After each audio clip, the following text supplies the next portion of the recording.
దేవుడు, మనల్ని ప్రేమించే దేవుడు, మనల్ని సృష్టించుకున్న దేవుడు, తన రక్తం పోసి మనల్ని కొనుక్కున్న దేవుడు మన జీవితాల్లో మొట్టమొదటిగా చేస్తున్న పని ఏంటి అంటే కట్లు విప్పేస్తున్నాడు. హల్లెలూయా.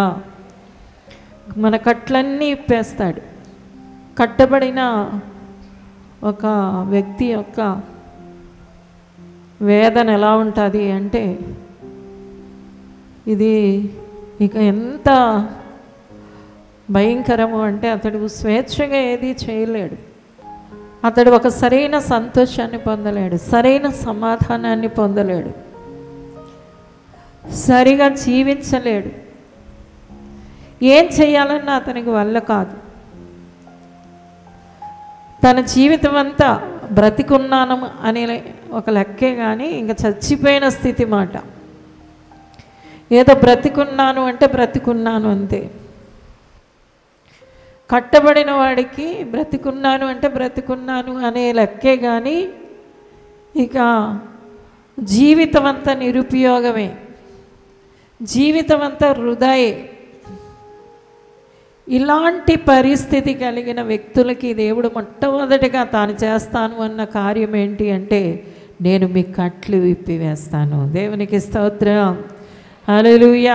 నేను మీ కట్లు ఇప్పేస్తాను, నీ బంధకాలు తెంపేస్తాను, నీ మీద ఉన్న కాడి విర్రగొడతాను, నీదికి ఏదైతే ఇబ్బందిగా ఇరుకుగా కష్టంగా ఉందో అదంతా తీసేస్తాను. నీవు చక్కటి జీవితం జీవించడానికి, ఒక సమాధానం పొందడానికి, ఒక నెమ్మది పొందడానికి నేను వాటి నుండి పూర్తిగా విడుదల చేస్తాను అనేది దేవుడు తన బిడ్డలకి ఇస్తున్న మొట్టమొదటి వాగ్దానం. దేవునికి స్తోత్రం. కాబట్టి దేవుని బిడ్డలారా, ప్రతి దేవుని బిడ్డ కూడా దేవుడిలో పొందుతున్న మొట్టమొదటి ఆశీర్వాదం ఏంటి అంటే కట్లు విప్పబడడం. కట్లు విప్పబడతాయి పూర్తిగా. ఏది నీకు కట్టుగా ఉందో, ఏది నీకు బంధకంగా ఉందో అదంతటిని దేవుడు తీసివేయబోతున్నాడు. హల్లెలూయా. ఈ ఆశీర్వాదం తెలియక ఇంకా క్రైస్తవులు ఎలా ఉన్నారు అంటే ఆ బంధకాల్లో, ఆ కట్లలోనే ఉన్నారు. ఒక వ్యక్తిని ఒక తప్పు చేస్తాడని కొన్ని రోజులు ఒక ఆయన కాళ్ళు చేతులు గట్టిగా కట్టేసి ఒక గదిలో వేశాడట. గదిలో వేసిన తర్వాత అతనికి జాలి కలిగి ఒరే పోరా అన్నాడట. పోరా అన్న తర్వాత కూడా వీడు ఏం చేస్తున్నాడు అంటే నెమ్మదిగా నడుస్తున్నాడు. ఎందుకంటే ఆ జ్ఞాపకం ఉండిపోయి ఇంకా ఈ కాళ్ళకి కట్లు ఉన్నాయేమో, ఈ చేతులకు కట్లు ఉన్నాయేమో అన్నట్టుగా సరిగా కదపలేనివాడిగా, సరిగా నడవలేనివాడిగా ప్రవర్తిస్తున్నాడట. అప్పుడు యజమాని కూర్చోబెట్టి మనలా చెప్పాడు, ఒరే నీ కట్లన్నీ ఇప్పేశానురా, ఇక నువ్వు ఫ్రీగా నడు, ఫ్రీగా ప్రవర్తించు, మంచిగా ఏం చేయాలనుకుంటున్నావు అది చెయ్యి అని చెప్పాడంట. నిజమే, కొంతమంది బంధకాలు తెంపబడినా, కట్లు తెంపబడినా ఇంకా ఆ జ్ఞాపకంలోనే, ఆ విచారంలోనే, ఆ దిగులులోనే కూర్చునే వాళ్ళు అనేకులుగా ఉన్నారు. దేవుని దగ్గరికి వచ్చిన దేవుని బిడ్డ, దేవుడు అంటున్నాడు నీ కట్లు నేను విప్పి ఉన్నాను. కీర్తనాకారుడు అంటున్నాడు, దేవా నువ్వు నా కట్లు విప్పేస్తావు, ఇంక నేను చేసేది ఏంటి అంటే నీకు కృతజ్ఞత అర్పణలు, స్తుతులు చెల్లిస్తాను, ఆరాధిస్తాను. ఎందుకంటే నేను ఏ బంధకంలో లేను, ఏ కట్లో లేను, ఏ కాడి క్రింద లేను. పూర్తిగా ఇప్పుడు నేను చక్కటి సంతోషకరమైన సమాధానకరమైన జీవితం జీవించడానికి, స్వేచ్ఛగా తిరగడానికి నువ్వు నా కట్లు విప్పావు కాబట్టి నీకు కృతజ్ఞతాస్తుతులు చెల్లిస్తాను అని చెబుతున్నాడు. చూడండి, దేవుడు ఈ లోకానికి వచ్చినప్పుడు అదే చేస్తాడు అని యెషయా గ్రంథం 61వ అధ్యాయం 1వ వచనాన్ని చదువుదాం. ప్రభువుకు యెహోవా ఆత్మ నా మీదికి వచ్చి ఉన్నది, దీనులకు సువార్తమానము ప్రకటించుటకు యెహోవా నన్ను అభిషేకించెను, నలిగిన హృదయము గల వారిని దృఢపరచుటకు, చెరలోనున్న వారికి విడుదలను, బంధింపబడిన వారికి విముక్తిని ప్రకటించుటకును, యెహోవా హితవత్సరమును మన దేవుని ప్రతిదండన దినమును ప్రకటించుటకును, దుఃఖాక్రాంతులందరినీ ఓదార్చుటకును, సియోనులో దుఃఖించు వారికి ఉల్లాస వస్త్రములు ధరింపచేయుటకును, బూడిదకు ప్రతిగా పూదండను, దుఃఖమునకు ప్రతిగా ఆనంద తైలమును, భారభరితమైన ఆత్మకు ప్రతిగా స్తుతి వస్త్రమును వారికి ఇచ్చుటకును ఆయన నన్ను పంపి ఉన్నాడు. హల్లెలూయా. యెషయా ఎప్పుడో ప్రవచిస్తూ ఉన్నాడు. యేసుక్రీస్తు ప్రభువారు ఈ లోకానికి వచ్చినప్పుడు ఆయనను అంగీకరించిన వారందరూ, ఆయన నమ్మిన వారందరూ, ఆయన తట్టు తిరిగిన వారందరూ, ఆయన బిడ్డలకు ఆయన ఏం చేయబోతున్నాడు అంటే బంధింపబడిన వారికి విడుదలను కలుగ చేయబోతున్నాడు. చెరలో ఉన్న వారికి విముక్తి కలుగ చేయబోతున్నాడు. వారు ఇంకా బంధకాల్లో ఉండవలసిన పని లేదు, ఆ చెరలో ఉండవలసిన పని లేదు. దేవుడు వారిని స్వతంత్రులుగా చేస్తున్నాడు. వారి జీవితంలో వారు సంపూర్ణ ఆనందంతో, సంపూర్ణ సమాధానముతో చక్కగా ముందుకు వెళ్ళిపోవడానికి దేవుడు తన బిడ్డలకి అద్భుతం చేస్తున్నాడు అని ప్రవచిస్తూ ఉన్నాడు. హల్లెలూయా. దేవుని బిడ్డలారా, దేవుడు ఈ లోకానికి వచ్చినప్పుడు మొట్టమొదటిగా చేసే కార్యం కూడా ఇదే అని ప్రవచనార్థంగా రాయబడి ఉన్నాయి. ఈరోజు నా దేవుని బిడ్డలుగా దేవుని సన్నిధికి వచ్చి నీ జీవితంలో కూడా దేవుడు అంటున్నాడు, నీ కట్లన్నీ నేను తెంపేస్తాను, నీ బంధకాలన్నీ నేను ఊడదీసేస్తాను. ఇక నీవు ఆ బంధకాలలో కట్లలో ఉండవలసిన పని లేదు. నేను నీకు సంపూర్ణమైన విడుదలని, స్వేచ్ఛని అనుగ్రహిస్తున్నాను. నువ్వు సమాధానంగా ఉంటావు, నువ్వు సంతోషంగా ఉంటావు, నీవు చక్కగా నీ జీవితంలో నువ్వు ఆనందించగలుగుతావు, నీ జీవితంలో సరైన విధానంలో నువ్వు నడవగలుగుతావు, సరైన త్రోవలలో నువ్వు ఎంపిక చేసుకుని ముందుకు వెళ్ళగలుగుతావు. ఎందుకంటే నేను చేసే మొట్టమొదటి పని ఏంటి అంటే నీ కట్లు విప్పబడతాయి. దేవునికి స్తోత్రం. అందుకని దేవుడు యెషయా గ్రంథములో 58వ అధ్యాయంలో ఉపవాసం చేసి ప్రార్థన చేస్తున్న బిడ్డలకు కూడా అన్నాడు, నీ ఉపవాస ప్రార్థనలో ఏమవుతున్నాయి అంటే దుర్మార్గులకు కట్టిన కట్లు విప్పబడతాయి, ప్రతి కాడి మానుమ్రోకు ఏమైపోతుంది, తీయబడతాయి. నువ్వు దేవుడి దగ్గరికి వచ్చి ప్రార్థన చేస్తున్నావు, చేసేటప్పుడు ఆ ఉపవాస ప్రార్థన చేసేటప్పుడు అనేకులకు ఉన్న కట్లన్నీ తెంపబడతాయి అంటున్నాడు. వారి మీద ఉన్న బరువైన కాడి మానుమ్రోకులు ఏం చేయబడతాయి, తీయబడతాయి అంటున్నాడు. పూర్తి విడుదల, పూర్తి విడుదల. దేవుని బిడ్డలారా, అందుకనే పరిశుద్ధ గ్రంథంలో మనము చూసినప్పుడు ఆయన దగ్గరికి వచ్చిన వారందరూ ఇలాంటి విడుదలని, స్వేచ్ఛను పొందిన వారిగా పాత నిబంధనలో, కొత్త నిబంధనలో మనకు కనబడుతున్నారు. దేవుడి దగ్గరికి వచ్చిన భక్తులు ఈ ఆశీర్వాదాన్ని మొట్టమొదటిగా పొందారు. అందుకని అపోస్తలుడైన పౌలు అపోస్తల కార్యం 2వ అధ్యాయంలో అంటున్నాడు, అయ్యా మేము రక్షణ పొందడానికి ఏం చేయాలి అని వాళ్ళందరూ వచ్చి అడుగుతూ ఉంటే, మీకు దేవుడు ఈ మూర్ఖతరము నుండి విడిపించి రక్షణనిస్తాడు. దేవునికి స్తోత్రం. ఎవరు మీకు ఎంతవరకు అడ్డుగా ఉన్నారో, ఎవరి వల్ల మీరు ఈ కష్టాన్ని అనుభవిస్తున్నారు, ఎవరి వల్ల బంధకాలలో ఉన్నారు, ఏ కులము అనే కట్టో, ఏ మతము అనే కట్టో, ఒక సరైన జీవితం జీవించకుండా మీకు ఏది అడ్డుగా ఉందో దాని నుండి వేరు చేసి దేవుడు నీకు రక్షణ కలుగజేస్తాడు. దేవునికి స్తోత్రం. అందుకని యేసుక్రీస్తు ప్రభువారు మనం యోహాను సువార్త 14వ అధ్యాయం 48వ వచనంలో చూస్తే, లాజరు చనిపోయి సమాధి చేయబడ్డాడు. వాళ్ళ కుటుంబం అంత విచారంగా, దుఃఖంగా ఉన్నారు.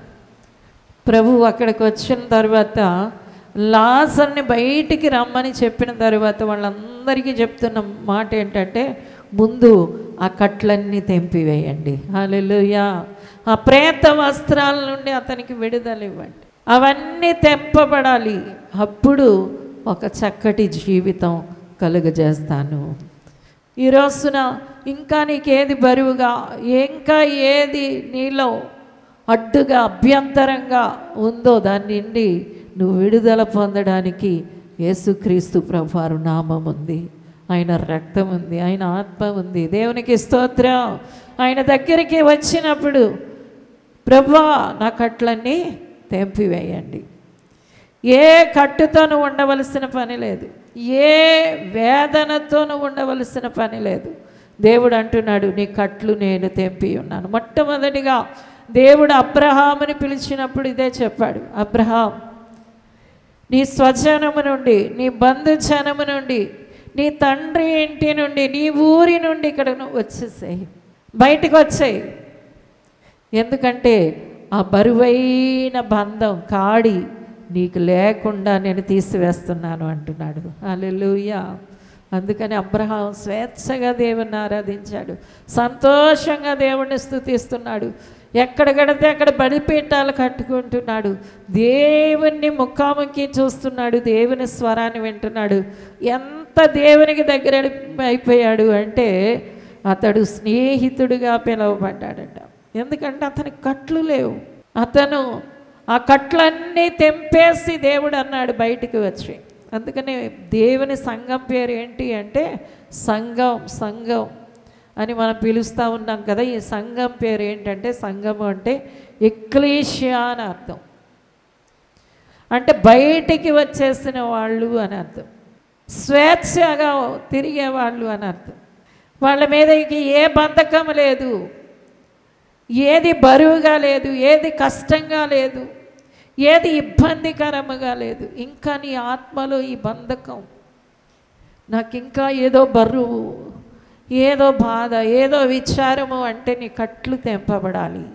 దేవుడు అంటున్నాడు నీ కట్లన్నీ తెంపబడతాయి, బంధకాలన్నీ కాల్చివేయబడతాయి. ఇక దీనితో నువ్వు కొనసాగే పని లేదు.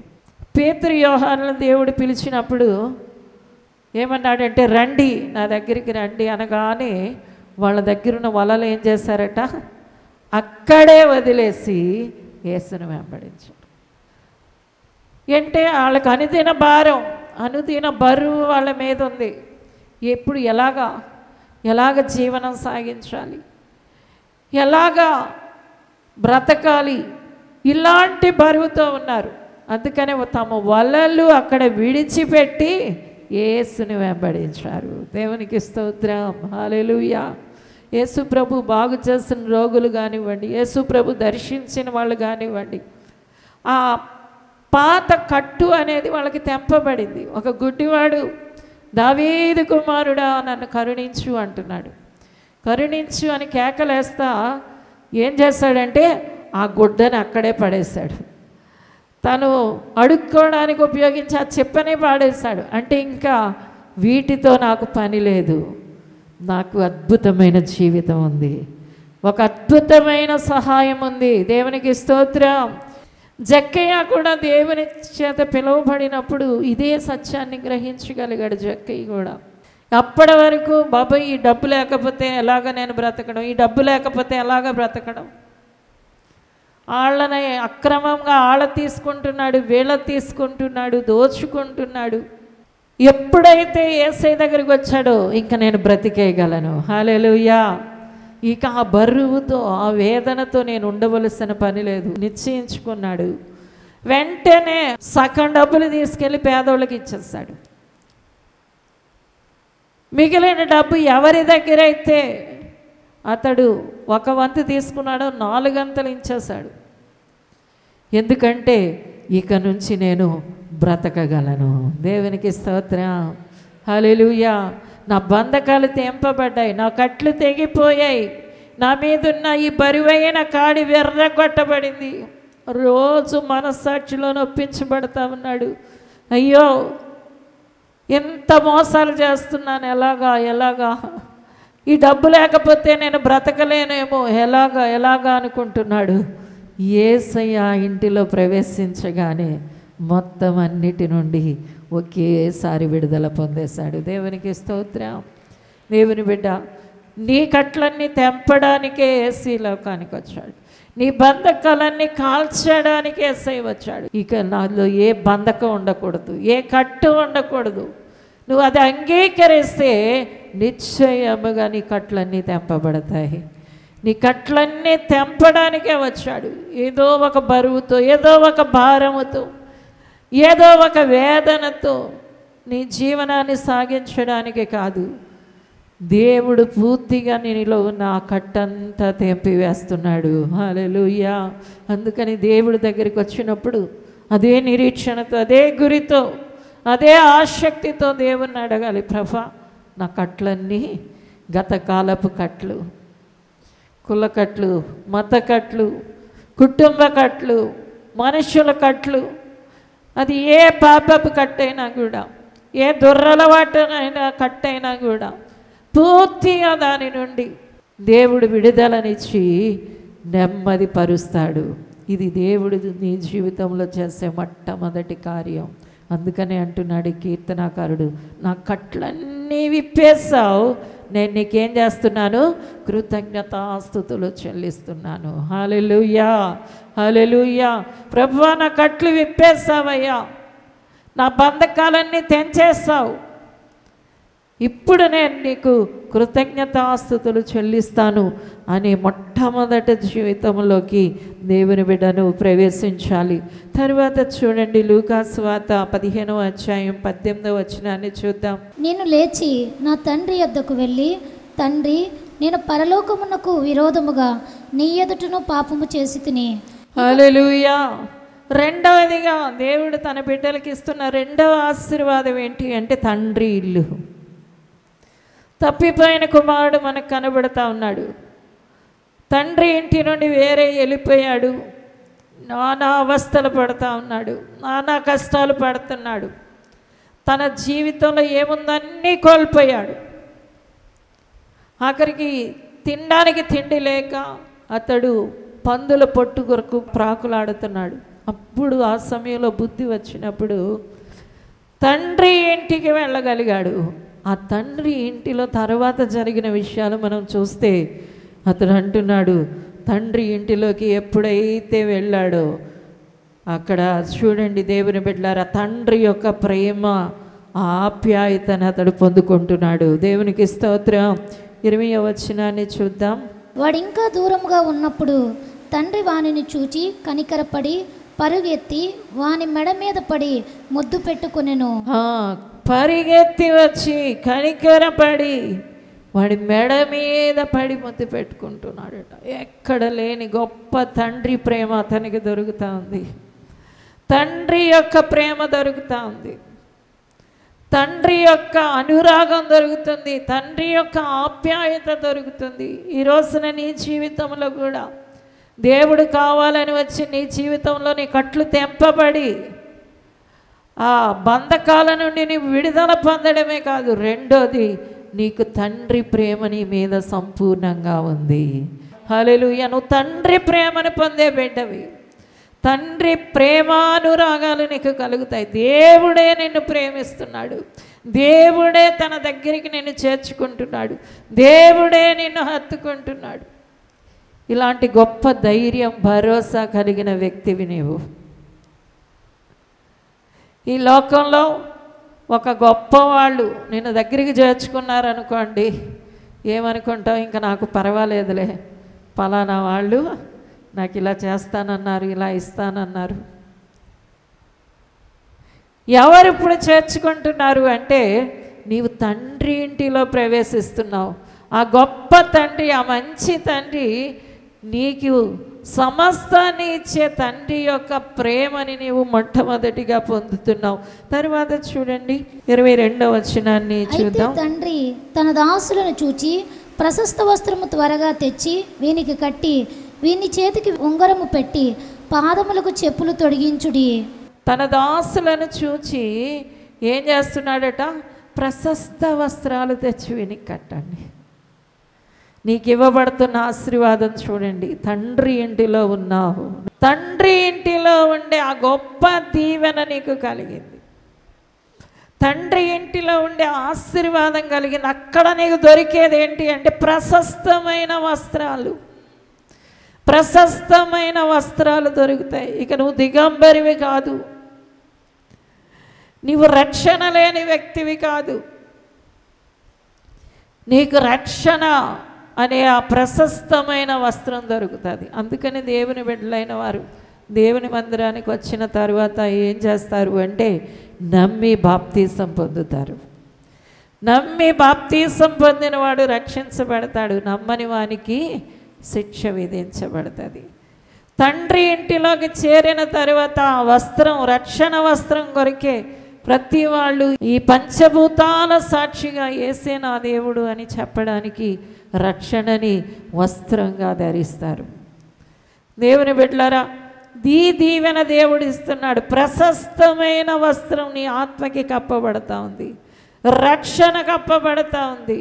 ఇక నీ ఆత్మ పాతాళములో విడవబడదు, పాతాళములో నీ ఆత్మ విడవబడదు. ఎందుకంటే అది రక్షణతో కప్పబడి అది దేవుడి దగ్గర నిలబెట్టబడబోతుంది. దేవునికి స్తోత్రం, హల్లెలూయా. కాబట్టి దేవుని బిడ్డలారా, రెండవ ఆశీర్వాదం ఏంటంటే నువ్వు తండ్రి ఇంటిలో ప్రవేశించడం, అక్కడ దీవెనలు పొందడం. ఎప్పుడైతే తన ఇంట్లోకి చేర్చుకున్నాడో తన ప్రేమని ఇవ్వడమే కాదు, ఆలింగనం చేసుకుని ముద్దు పెట్టుకుని లోపలకి తీసుకొచ్చిన తరువాత ప్రశస్తమైన వస్త్రాన్ని అతనికి కడుతున్నాడు. తరువాత చూడండి, వీని చేతికి ఉంగరం పెట్టి, వీని చేతికి ఏం పెట్టాలట? ఉంగరం పెట్టాలి. ఉంగరం అనేది ఏం చూపిస్తుంది అంటే అధికారాన్ని చూపిస్తుంది. ఇతను అనుకుంటున్నాడు దారిలో వచ్చేటప్పుడు నేను ఒక కూలివానిగా ఏదో ఒక మూల ఉంటాను, ఎందుకంటే ఇన్ని పాపాలు చేసినవాడిని, ఇన్ని దుర్మార్గ పనులు చేసిన వాడిని, కాబట్టి ఏదో ఒక మూల ఉండి నా జీవితాన్ని ఇలా గడుపుకుంటా పోతాను అంటే దేవుడు దానికి అంగీకరించడం లేదు. నిన్ను అధికారిగా నిలబెడతాను. దేవుని బిడ్డలారా, దేవుని సన్నిధికి వచ్చే ప్రతి వాళ్ళు కూడా అధికారులుగా ఉంటారు. ఎందుకంటే వారి స్థితిని దేవుడు ఏదో ఒక మూల ఉండి ఈ బ్రతుకుని వెల్లడించుకునే స్థితి కాదు, కానీ ఏ మూల ఉన్నా నిన్ను అధికారిగా నిలబెట్టే స్థితి. నీ బంధువుల మధ్యలో, నీ కుటుంబంలో, నువ్వు పనిచేసే స్థలాలలో, ఎక్కడైనా సరే దేవుడు ఒక ఘనముగా, గొప్పగా, ఒక మంచి స్థితిని కలుగజేస్తాను అంటున్నాడు. ఇదే దేవుడు ఆయన బిడ్డలైన వారికి ఇస్తున్న అర్హత. తర్వాత చూడండి, పాదాలకు చెప్పులు తొడిగించాడట. పాదాలకు ఏం తొడిగిస్తున్నాడు?